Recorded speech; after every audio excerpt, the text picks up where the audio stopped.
So today's Mother's Day, and my question to any of you, why do we have Mother's Day? Anybody, any answer, any response? Just curious. Anybody online, why do we have Mother's Day? Why do you think we have Mother's Day? Okay, to thank Mom. Anything else? Rob, I saw your hand up. To honor our mothers. To honor life, to give thanks to life.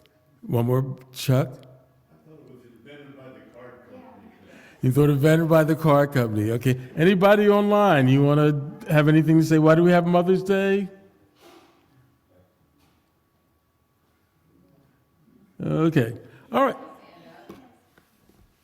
Keith. It's one of the Ten Commandments, honor thy father and mother. Honor thy father and mother. Okay, good. All right. Okay, there's a connection there too. Okay, that's all great. And I would say one of the reasons we have Mother's Day is because we have children, right? And why do we have children? Any thoughts on that, anybody? So we continue to exist. That's a big one. Anything else? Anybody else? All right. Anyway, to me, children are both our inheritance and our inheritors of God's plan and purpose for a love-filled world. That's what I think.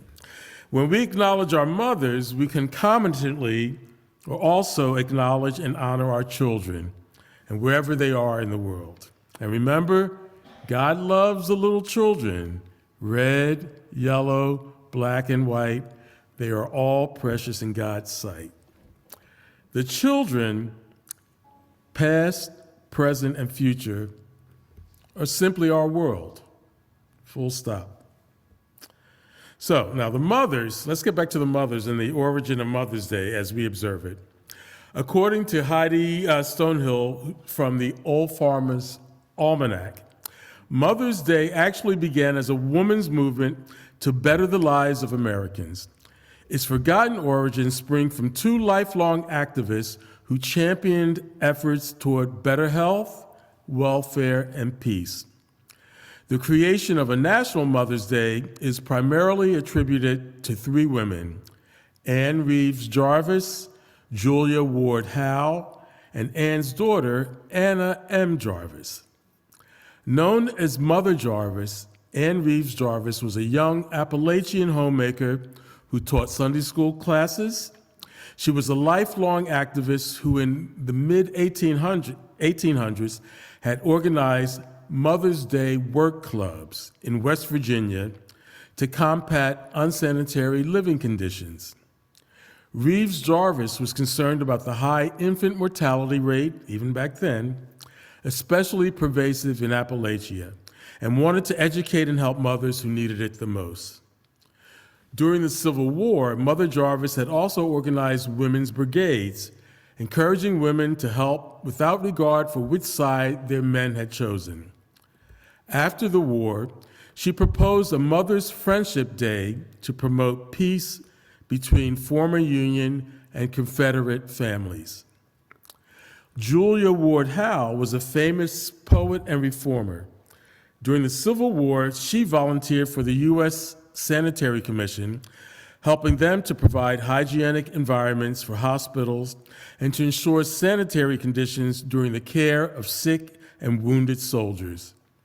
In 1861, she authored the famous Civil War anthem, which I just played, the Battle Hymn of Republic. And if I remember, that's not one of Linda Manzo's favorite hymns. Is that right? Anyway. Around 1870, Julia Ward Howe called for a Mother's Day for Peace, dedicated to the celebration of peace and the eradication of war. As expressed in what is called her Mother's Day Proclamation from 1870, Howe felt that mothers should gather to prevent the cruelty of war and the waste of life, since mothers of mankind alone bear and know the cost. Hal's version of Mother's Day was held in Boston and other locations for about 30 years, but died a quick death in the years preceding World War I. Nothing new happened in this department until 1907, when Miss Anna M. Jarvis of Philadelphia took up the banner. So, after her mother, Ann Reeves Jarvis, died in 1905, Miss Anna Jarvis, again from Philadelphia, wished to memorialize her mother's life and started campaigning for a national day to honor all mothers. She said, "I hope and pray that someone, sometime, will found a memorial Mother's Day commemorating her for the matchless service she renders to humanity in every field of life." She says women are entitled to it. Anna's ideas were less about public service and more about simply honoring the role of motherhood and the sacrifices made in the home. She bombarded public figures in various civic organizations with telegrams, letters, and in-person discussions. She addressed groups large and small, and at her own expense, she wrote, printed, and distributed books extolling her idea. In May of 1907, Anna memorialized her mother's lifelong activism with a memorial service held at the Methodist Church in Grafton, West Virginia, where Anna's mother had taught. The following year, on May 10th, a Mother's Day service was held at that same church to acknowledge all mothers. Thus was born the idea that the second Sunday in May be set aside to honor every mother, whether living or deceased. Her efforts came to the attention of the mayor of Philadelphia, who proclaimed a local Mother's Day. And from that local event, she went on to Washington, D.C. The politicians there knew a good thing when they saw it and were quick to lend verbal support. I don't know if we'd have so much agreement these days with how polarized our Congress is. But anyway, while West Virginia was the first state to officially adopt the holiday, others followed suit. Proclamation of the day by various states led Representative J. Thomas Heflin of Alabama and Senator Morris Shepherd of Texas to present a joint resolution to Congress that Mother's Day be observed nationwide, and the resolution was passed by both houses. In 1914, President Woodrow Wilson signed a bill designating the second Sunday in May as a legal holiday to be called Mother's Day, dedicated to the best mother in the world, your mother. For the first few years, the day was observed as a legal holiday, but in absolute simplicity and reverence. Church services were held in honor of all mothers, living and dead. So according to many sources, Anna simply wanted to honor her mother, claiming that her mother was the originator of the real Mother's Day. As the holiday went mainstream, she was dismayed to see it become more commercialized with the sending of greeting cards and flowers. What about that? How many holidays have we had that have become commercialized? She also didn't even want the holiday promoted by women's organizations, charitable foundations, or public health reformers to raise money, which is somewhat ironic considering her mother's public health mission. Anyway, Ann Jarvis died in 1948 in a sanitarium suffering from dementia. A little bit more. Mother's Day endures and evolves. Just as Mother's Day was the creation of multiple women, the modern day's Mother's celebrates the varied roles of mothers today. We commemorate the many ways mothers have fought to better the lives of their children, from social welfare to nonviolence. We also honor the way mothers have raised and nurtured their children with love and courage. So, how many of you knew that history of Mother's Day? Okay, just very few. Anyway, I think it's a great day to have. So, what about the children that are only possible because we have mothers? I hear people say all the time, I only want the best for my kids. Does that mean the best at someone else's expense? Or do we want the best for all God's children, including you and me? Thanks for sharing the children's message with all of us, Rick. What is the best way to honor, teach, and serve them and the God that many of us profess to believe in? Let me say that again. What is the best way to honor, teach, and serve them and the God that many of us profess to believe in? How do we nurture, affirm, elevate, and celebrate the literal keepers of the keys to our present and our future? How do we establish our trustability so that we can expect the same from our children?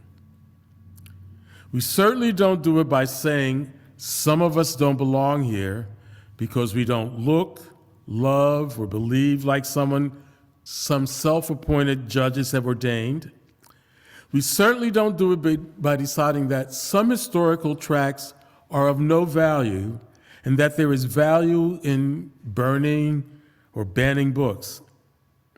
We certainly don't do it by normalizing lying in politics, in business, in churches, in our bedrooms, in our classrooms. However, we can begin by remembering that the whole world belongs to everyone. You've heard me say that before, full stop. The whole world belongs to everyone. This life that we've each been given is our classroom, from the day we're born to the day we die. The best way to navigate it, in my opinion, is by being truthful, seeking the truth, expecting the truth, and disseminating only the truth, regardless of the outcome. If the truth is problematic, let's fix it and not nix it. And if that can't be the case, what's the point of all of this? If there is no consensus around the truth, really, what are we doing? You know, and it goes from the Bible, which we were talking about this morning, to the papacy. We come from the source of all possibilities and all probabilities. We've heard it said many times, God won't give us more than we can handle. Now, in the next two lines following today's scripture reading, Jesus reminds us, I will not leave you orphaned. I am coming to you. In a little while, the world will no longer see me, but you will see me. Because I live, you also will live. And as we heard it earlier, in Joshua 1:9, we are reminded to be strong and courageous. Do not be afraid. Do not be discouraged. For the Lord your God will be with you wherever you go. Now, I suggest that we honor our children by simply telling them the truth and modeling the behavior and expectations that we have for them. Jesus is the way, the truth, and the life, not the way, the lies, and the life. Unfortunately, or especially at this moment in our history, discerning the truth from all segments of our society is a challenging task. We live in an age of misinformation and disinformation where virtually everyone is suspect. From the Pope to the police, we are failing our children at every turn by not being truthful. For far too many people on this planet, not being here is better than the alternative. The suicide rate among our young people is outrageous, and the pandemic only exacerbated the problem. And I think that's a pretty bad indictment of the children of God, and by that I mean us, all of us. I don't know about you, but that's not the kind of world I want for my children or anyone else's children to inhabit. Jesus said, if you love me, show it by doing what I've told you. I will talk to the Father, and he'll provide you another friend so that you will always have someone with you. This friend is the Spirit of truth. The godless world can't take him in because it doesn't have eyes to see him, doesn't know what to look for. But you know him already because he has been staying with you and will even be in you. If we are to honor our children and the mothers who make us possible, we need to embody this friend who's the Spirit of truth and make our lives not just the Spirit of truth. We must be the real truth and nothing but the truth. So about 40 years ago, inspired by my mom, who was my constant inspiration, I wrote a song for my children and for all those to follow. Frankie Smith and I co-wrote and produced an album called Children of Tomorrow. Double Dutch Bus, as some of you may know, was the hit record that emerged from that collaboration. However, if I had my way, the title song, Children of Tomorrow, would be the song that I would want people to remember. So, from 40 years ago, the question for my adult children is the world still full of greed and envy? Is the sky above still blue, or just in pictures? Peace was always just a dream, and love too seldom seen. Are the wars appearing only in the movies? Is there food for everyone? Do you count your blessings? Did we pay the price to make you free? That's how it's supposed to be. Children of tomorrow, we did our best to make a better world, and I hope the sky's still blue for you. So if you don't mind, I'd like you to maybe take a minute, close your eyes, and listen to Frankie Smith sing those words.